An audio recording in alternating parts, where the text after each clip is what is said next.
मंडळी नमस्कार. आज महत्वाची बातमी सांगायची म्हणजे शेवटी त्या खासदारांनी आज शिवसेनेत प्रवेश केला. या शिवसेनेतून निघाले आणि त्या शिवसेनेत प्रवेश केला. म्हणजेच आज एकनाथ शिंदेच्या शिवसेनेमध्ये 6 खासदारांनी प्रवेश केला. कारण गेले काही दिवस ज्या पद्धतीने घडामोडी सुरू होत्या, हे सगळे खासदार आउट ऑफ रेंज होते, नॉट रिचेबल होते.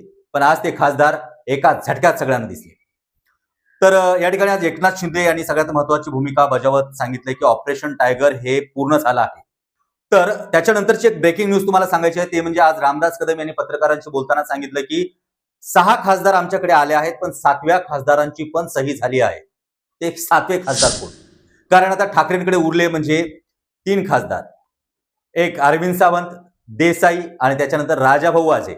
आता या तिघातील कोण फुटला असेल का, ही फक्त एक भपका आहे, हे पाहणं गरजेचं आहे. त्याच्यानंतरची एक महत्वाची बातमी अशी आहे की केंद्रामध्ये त्या 6 खासदारांपैकी 2 खासदारांना मंत्रीपद मिळणार आहे. मग हे मंत्रीपद जे आहेत ते कुणाला मिळणार? बरं, आता एक महत्वाचा मुद्दा असा आहे की आज एकनाथ शिंदे यांनी सगळ्यांचे हात वर करून पक्षामध्ये प्रवेश केला. सगळ्यांच्या नावासह त्यांचं कुतूहल केलं, कौतुक केलं, सगळ्यांच्या नावाच्या मागची पार्श्वभूमी सांगितली. आणि त्याचबरोबर आज हे सगळं आमचं शिवसेनेचं सगळं कुटुंब आहे, नगरसेवक आहेत, आमदार आहेत, खासदार आहेत, मंत्री आहेत. आजच्या या पत्रकार परिषदेला सगळेजण उपस्थित होते बऱ्यापैकी. मग असं असताना त्यांनी सांगितलं की तुमच्या मतदारसंघामध्ये आता विकास कामाला काही कमी पडू देणार नाही, तुम्हाला भरपूर निधी भेटेल. माझा सवाल आहे सगळ्या जनतेला की मुख्यमंत्री असो अथवा उपमुख्यमंत्री असो, हे महाराष्ट्राचे असतात. तिथे मतभेद केले जात नाहीत. कारण जेव्हा मुख्यमंत्री किंवा उपमुख्यमंत्री पदाची आपण शपथ घेतो तेव्हा आपण त्या शपथमध्ये हेच घेतली जातं की मी कुणाशी मतभेद वैर ठेवणार नाही, मतभेद करणार नाही, सगळ्यांना समान पाहणार. मग ती घेतलेली शपथ गेली कुठे? आज खासदार तुमच्याकडे आले, त्याच्यानंतर तुम्ही म्हणताय की मी आता कुठल्याही मतदारसंघामध्ये तुम्हाला कुणालाही कमी पडू देणार नाही. याचा अर्थ काय आहे? कारण एखादा मुख्यमंत्री आणि उपमुख्यमंत्री जेव्हा होतो तो महाराष्ट्राचा आहे, तो एका राज्याचा आहे. गावखेड्यापासून, रस्त्यापासून, वाडीपासून तंड्यापर्यंत सगळ्या जबाबदारी ह्या मुख्यमंत्री आणि उपमुख्यमंत्र्यावरती असते. कारण ते महाराष्ट्राचे प्रमुख नेते आहेत, महत्वाचं पद आहे मुख्यमंत्री उपमुख्यमंत्री. आज एक सांगा, या सगळ्या खासदारांनी एक तक्रार केली होती. ती तक्रार म्हणजे की आम्हाला निधी भेटत नाही, त्यामुळे आमच्या मतदारसंघात विकास कामे करता येत नाही, त्यामुळे आमचा कार्यकर्ता वर्ग जो आहे नाराज आहे आणि त्यासाठी आम्ही ह्या पक्षामध्ये जातोय. मग हे का? आज ह्या पक्षातच नाही, महाराष्ट्राची आज संस्कृती आहे, जेव्हापासून स्वातंत्र्य मिळालं तेव्हापासून आजपर्यंत असं कधीच घडलं नाही. सत्ता कुणाची असो, पक्ष कुठलाही असो, पण आलेल्या आमदाराला त्याच्या आमदाराच्या मतदारसंघामध्ये त्याला निधी दिला जात होता, खासदारांना दिला जात होता. मग आता का? म्हणजे नाक दाबून तोंड उघडायची ही परिभाषा जी आहे ही तुम्हाला पटते का? मित्रांनो, मी तुम्हाला ही गोष्ट सांगतोय एवढ्यासाठी की ज्या पद्धतीने निधीची अडवणूक केली जाते, तर ही निधीची अडवणूक करून जर खासदार आमदार पळवायचे असतील आणि एकच पक्ष ठेवायचा असेल तर तो का? मुद्दा क्रमांक 2, 2022ला शिवसेना फोडली, त्याच्यानंतर त्यांचं धनुष्यबाण घेतलं. ठीक आहे, सगळं काही शांत झाले होते, लोक विसरले होते, मध्ये निवडणुका झाल्या, महापालिकेच्या झाल्या, लोकसभा झाल्या, विधानसभा झाल्या, सगळ्या झाल्या. मग आता हे मध्येच घोडं का आलंय की मध्येच खासदार पळून नेणं आणि त्याच्यानंतर पुन्हा आता आमदार?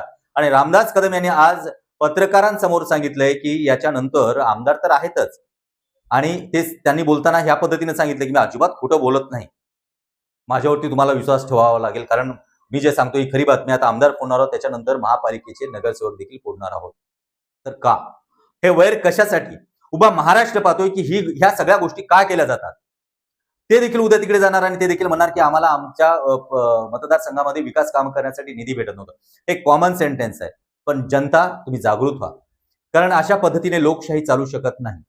आणि प्रत्येक मतदार जो आहे, प्रत्येक मतदाराला हा विचारण्याचा अधिकार आहे. आम्ही कुठल्या पक्षाची बाजू घेत नाहीये. आज खरं बघायला गेलं तर भाजप सरकार आहे किंवा शिंदेचं सरकार आहे, हे आल्यापासून खूप विकास कामं झाले. महायुतीचं सरकार आल्यापासून खरोखरच महाराष्ट्रात विकास कामाला गती आली, यामध्ये कुठलीही द्विधा भावना नाहीये.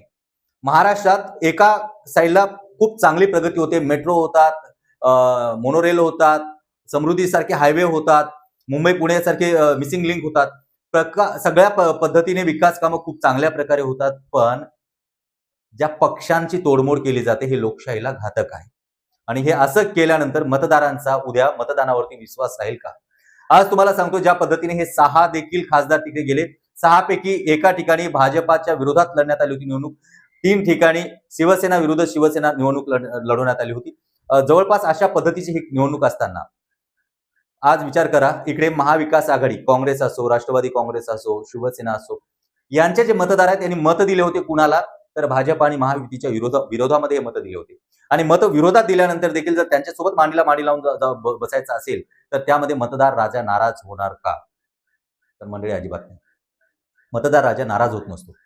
मतदार राजा हा बिचारा आशेनं पाहत असतो. त्याला वाटतं साहेब खासदार झाले, मला काहीतरी मिळेल.